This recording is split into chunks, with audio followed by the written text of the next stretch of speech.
عمر بن خطاب فاروق اعظم رضی اللہ تعالی عنہ نے اپنے دور خلافت میں سرزمین روم میں ایک لشکر جہاد کے لیے بھیجا۔ پھر ایک دن آپ مدینہ پاک میں تشریف فرما تھے کہ آپ نے اچانک بلند آواز سے 2 مرتبہ یا لبیکا یا لبیکا بلند آواز سے فرمایا۔ تو اہل مدینہ بڑے حیران ہوئے کہ امیر المؤمنین نے کس پکارنے والے کی پکار پہ اس کا جواب دیا ہے۔ مگر کچھ دنوں کے بعد جب وہی لشکر فتح یاب ہو کر مدینہ پاک آیا اور اس لشکر کا سپہ سالار اپنی فتوحات کا اور جنگی کارناموں کا ذکر کرنے لگا تو امیر المؤمنین نے فرمایا اسے چھوڑو، پہلے وہ بتاؤ کہ وہ مجاہد جسے تو نے زبردستی دریا میں اتارا تھا اس مجاہد کا ماجرا کیا تھا۔ تو وہ سپہ سالار فاروقی جلال سے سہم کر کانپتے ہوئے عرض کرنے لگا، امیر المؤمنین میں نے چونکہ اپنے لشکر کو دریا کے پار گزارنا تھا، موسم سرد تھا اور زوردار ہوائیں چل رہی تھیں، میں نے پانی کی گہرائی کا اندازہ کرنا تھا، تو پانی کی گہرائی کا اندازہ کرنے کے لیے میں نے اس کو دریا میں اتارا، تو چونکہ موسم سرد تھا، زوردار ہوائیں ٹھنڈی ہوائیں بھی چل رہی تھیں،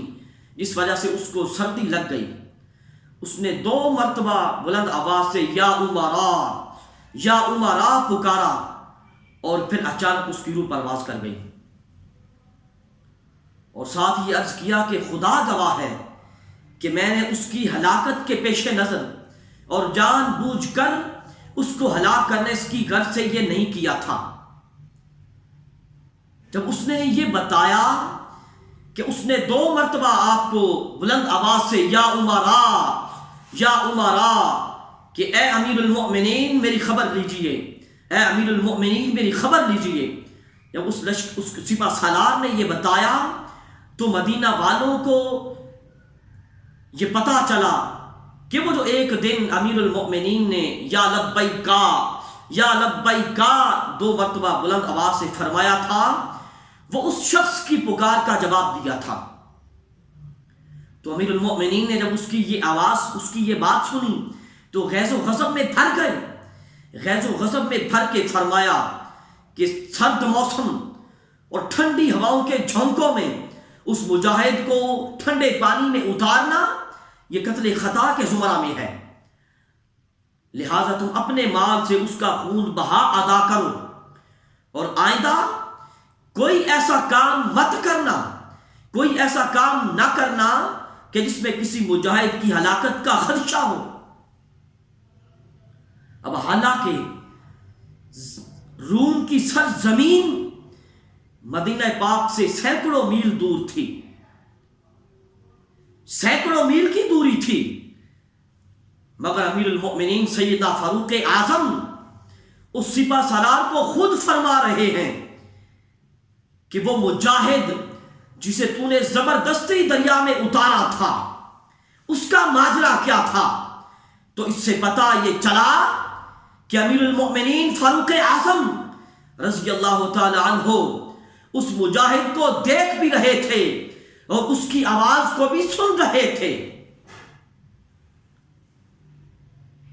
یہ فاروق اعظم رضی اللہ تعالی عنہ حضرت عمر بن خطاب امیر المؤمنین میرے آقا حضور تاجدار کائنات کے ایک غلام ہیں اور میرے آقا کے خلیفہ ہیں، تاجدار کائنات کے غلام ہیں، جو سینکڑوں میل کی دوری سے دیکھ بھی رہے ہیں اور پکارنے والے کی آواز کو بھی سن رہے ہیں۔ جب یہ غلاموں کی شان ہے تو پھر تاجدار کائنات میرے آقا کی شان پاک کا عالم کیا ہوگا؟ جب غلاموں کی یہ شان ہے تو آقا کی شان کا حال کیا ہوگا؟ یہ شان ہے خدمت گاروں کی، سردار